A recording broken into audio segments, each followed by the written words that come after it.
Obedience isn't normal. Give me a cheeky, free-spirited dog any day of the week. Dogs are not robots or a Roomba programmed to do our bidding. They are sentient beings with the brain level of a 5 to 6-year-old child. They have needs, desires, motivations and emotions just like us. They need love, care and secure connections. The dirty word anthropomorphism emerged in the 20th century when humans began to unconsciously become closer and formed strong attachment and bonds to animals. 1. Anthropomorphism isn't a dirty word, especially if you understand what it is. The term comes from the Greek, anthropos meaning human and morphed, form or appearance. Anthropomorphism can be harmful when the person doesn't understand if they are placing their ideologies and beliefs onto the dog. For example, if they think that a dog snarling and growling when being touched is playing. This misinterpretation of animal behavior can and does lead to human-animal conflicts. 2. Because we humans in nature gravitate to nature and animals, it is a natural human tendency for humans to identify similar traits that are human-like with animals that they are closely connected to. Especially when they appear childlike and need protecting, which sets our human parenting instincts to be triggered. 3. We as humans can't help it and we are defenseless against the charm of animals. They trigger our empathy when they do behaviors such as covering their eyes, digging at the ground. Their big round eyes and dogs' ability to demonstrate to us their emotions through big dramatic gestures. Thanks to our ancestors who began working with dogs and integrating them into our lives, the dogs began to become more human-like facial expressions, such as manipulating their eyebrows to express sadness and making their eyes appear larger, which connects us as an adult to how we would feel if we were to see a child with the same facial expression. We also have the same brain system where our limbic system and cortical areas work the same as dogs, meaning we can attribute our emotions to dogs. 4. I am not talking about anthropomorphism where dogs are dressed in clothes or costumes, which can be really harmful to dogs, damaging their natural skin properties and thermoregulation. That's for another day. However, if you would like to read further on this, you can find the information in the first section of this paper. 5.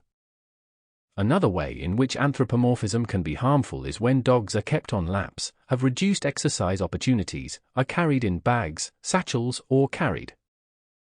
This not only impedes their ability to move but also affects their ability to control environmental stimuli, which can lead to emotional dysregulation and phobias.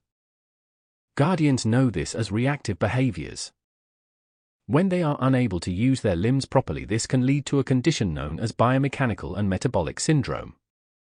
When animals move normally, they have a specific trot, gait, and form of locomotion at different speeds to maintain the musculoskeletal structure. This isn't just a case of the dog doing this to maintain movement, but for 3 important physiological functions: to keep a correct posture and movement, to store amino acids to be available for the metabolism, and to provide carbon to the liver for gluconeogenesis to produce glucose for the body's energy needs. In short, this leads to muscle shortening and contraction. 7.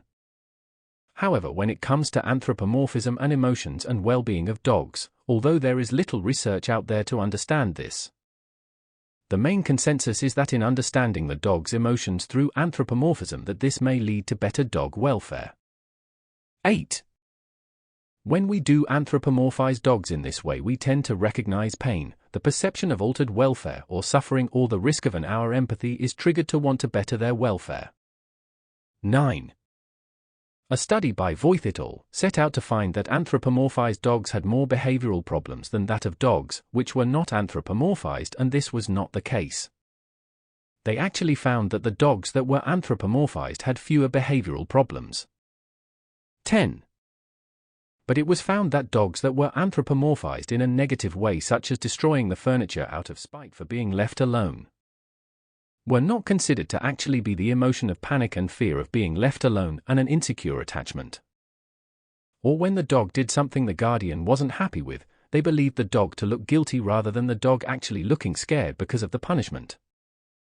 These types of guardians are not a source of safety and comfort, but rather a source of distress. 11. because of the insecure attachment style and the type of authoritarian parenting as deemed by human psychology. What we actually see in these dogs who experience punishment and insecure attachments is anxiety, depression, OCD, and panic aggressiveness, known to guardians as reactivity. In humans, these conditions are known as psychopathological disorders. 12, 13, 14. So from all of this research and placing a holistic perspective on this, as a human being who is capable of displaying empathy, the more emphatic you are, the more that you will be anthropomorphic. We all are, whether we like it or not, and we do feel empathy towards animals, especially when they are distressed or appear to be distressed, uncomfortable or unwell. But anthropomorphism doesn't have to be a dirty word, it doesn't have to negatively impact dogs. If people don't dress dogs up, carry them around, impede movement and actually learn canine communications. Without the ideology of punishment, dogs can actually thrive with a more anthropomorphic-based parent. You can read more on this in my previous blog of Millennials Changing the Way That Dogs Are Perceived and Treated. https://www.facebook.com/sharepbduetcp3mhscv for nm, my Bexted equals K35xfp. Research has found that the main reason that dogs are relinquished is due to reactive behaviors. No amount of obedience will aid a dog in overcoming reactive behaviors because there is a negative emotion driving the behavior in which they need emotional healing. Dogs Trust reported that 13,000 dogs are relinquished on an annual basis, with 4,000 reportedly euthanized due to perceived reactive or aggressive behaviors. 15. To understand this, researchers developed a canine reactive framework in which the relation of humans interpret canine behavior. They found that dogs were being punished in effect for completely normal species behavior such as chasing or resource guarding because it was not accepted by society. 16. Concluding that canine-guardian relationships need to be re-examined for guardians to be more realistic within their expectations of a dog as a species to be able to exhibit normal behaviors. This also depends on the type of training that they receive. How good is it? How does this help the dog, if at all? 17. No amount of obedience classes are going to help a dog who is emotionally challenged, be it separation anxiety, reactivity, fear, destruction. All obedience teaches is for the dog to seek the handler's cues, gaze, and instructions in a controlled setting.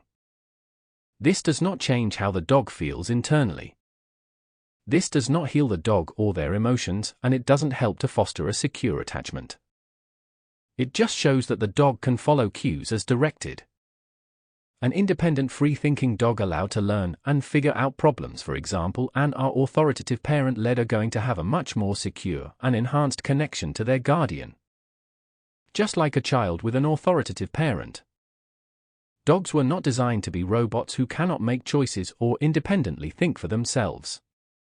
We know that dogs are able to problem solve and think about their own motivations that drive behaviors which, just like humans, can be ruled by emotions. So if people say you should train your dog, tell them they should educate themselves. Training should be fun for you both. Learning through games and agency is the stress-free way for you both to learn and, most importantly, communicate and learn your dog's needs.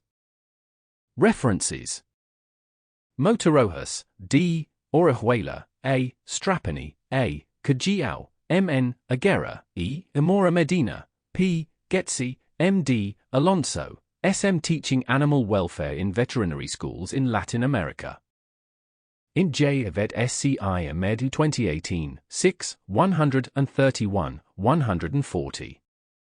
Shaw, C. Foreign Wyatt, M. and A. Pele, M. Are they really trying to save their buddy? The Anthropomorphism of Animal Epimuletic Behaviors. Animals 2020, 10, 23-23. Horowitz, A.C., Bikoff, M. A Naturalizing Anthropomorphism, Behavioral Prompts to Our Humanizing of Animals.